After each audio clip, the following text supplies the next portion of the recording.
Yo, kembali lagi di channel Kawaii. Bagaimana puasa kalian? Lancar? Udah bolong? Nah, di video kali ini melanjutkan part sebelumnya, The Greatest Demon Lord, yang sudah tayang kemarin malam di YouTube Muse. Oke, seperti biasa, jika kalian suka dengan channel ini, silahkan subscribe aja. Terima kasih. Di video kemarin, Art dipaksa oleh kepala sekolah untuk mengikuti kompetisi yang sering kali kita lihat di anime Raja Iblis, yaitu kompetisi. Art yang tidak ingin menjadi pusat perhatian pun akhirnya berbicara mengenai alasan mengapa harus Art yang ikut partisipasi. Kepala sekolah mulai menjelaskan bahwa anggaran sekolah akan berkurang jika tidak menghasilkan siswa-siswa berbakat dan hebat. Selama ini anggaran sekolah terus mengalami penurunan. Setelah mendengar alasan dari kepala sekolah, Art mulai meminta untuk berpikir. Di samping Art ada Olivia Sensei yang tiba-tiba curhat tentang masa lalunya. Pada 3000 tahun yang lalu, Olivia dan Raja Iblis adalah saudara. Mereka pada waktu kecil sering bermain bersama. Tapi semenjak peperangan terjadi dan dimenangkan oleh Raja Iblis, Olivia mulai meninggalkan Raja Iblis.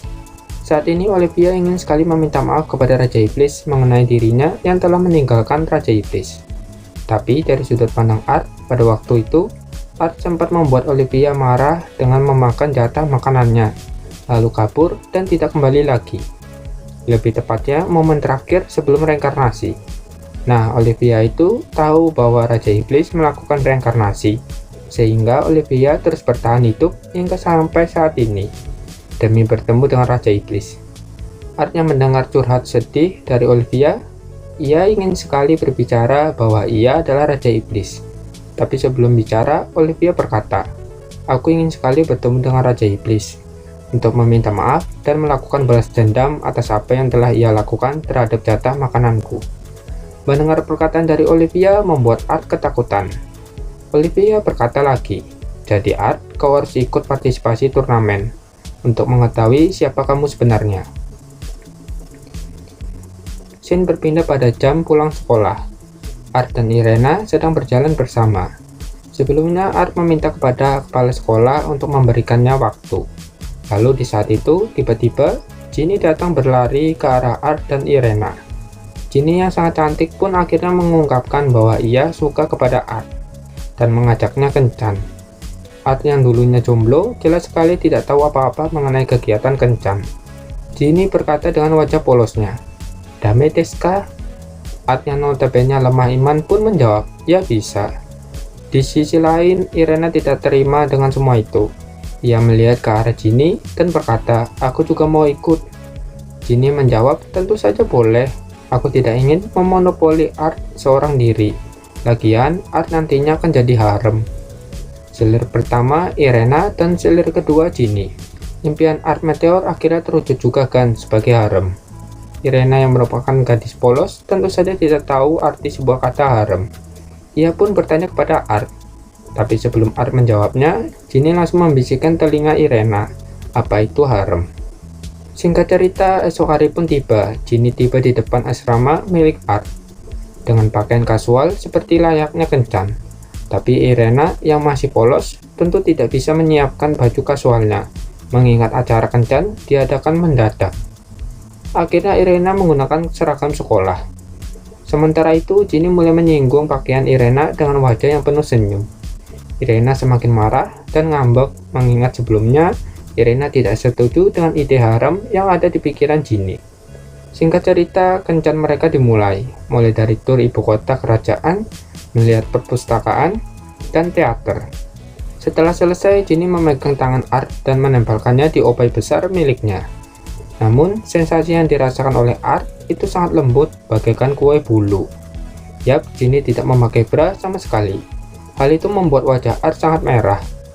Di sisi lain, Irena yang melihat mereka berdua justru sangat marah dengan menarik lengan Art satunya agar segera pergi dan menuju restoran. Sehabis makan siang, tiba-tiba mereka bertemu dengan kelompok aneh yang mencurigakan.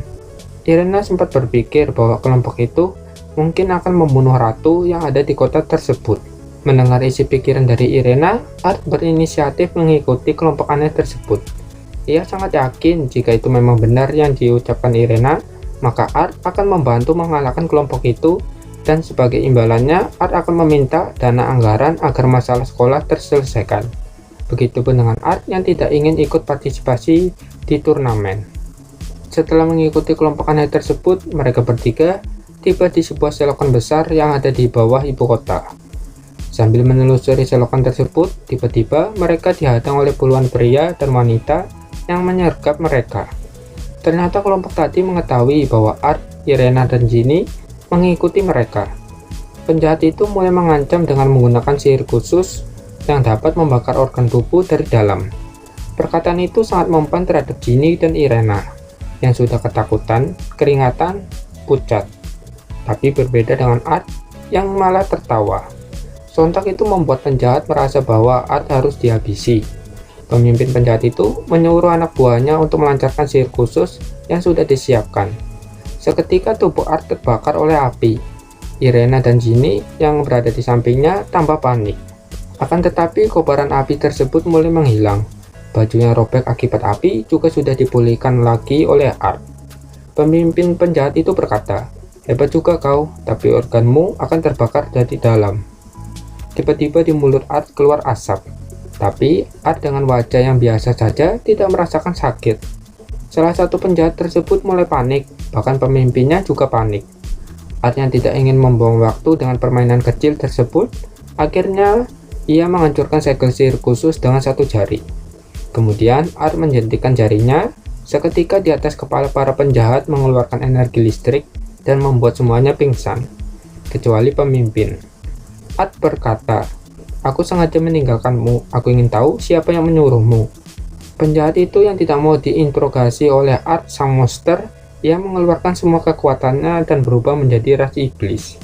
Monster itu mulai melancarkan sihir petir, lalu melemparkannya ke atas atap selokan untuk membuat lubang dan melarikan diri. Art yang tahu kemungkinan besar itu musuhnya terdahulu, ia berkata kepada Irena dan Ginny, "Aku akan mengejarnya, kalian berdua cari tempat aman." Ginny berkata, "Bagaimana mengejarnya? Monster itu aja terbang." Irena berkata, "Itu benar, Art." Art menjawab, "Siapa bilang jalan? Aku juga akan terbang." Seketika Irena dan Ginny dibuat kaget dan terheran-heran bahwa Art bisa terbang tanpa menggunakan sayap. Scene berpindah pada Art yang ada di udara. Art dengan mudah melancarkan sihir api kepada monster tersebut. Monster itu terkena serangan, kemudian jatuh ke bawah. Merasakan kesakitan yang luar biasa, monster itu mulai mengambil seorang gadis, lalu membuatnya sebagai tameng. Semua orang yang ada di sana mulai panik, akan tetapi Art yang tahu hal itu akan terjadi, ia memberitahukan bahwa dirinya adalah putra dari pahlawan terhebat. Perkataan dari Art berhasil. Apabila warga panik, maka akan lebih sulit. Monster itu berkata, "Kau ingin melawanku? Kau tidak lihat ada Sandra di tanganku?" Art menjawab, "Sandra? Mana? Tidak ada." Seketika monster itu panik karena Sandra telah menghilang.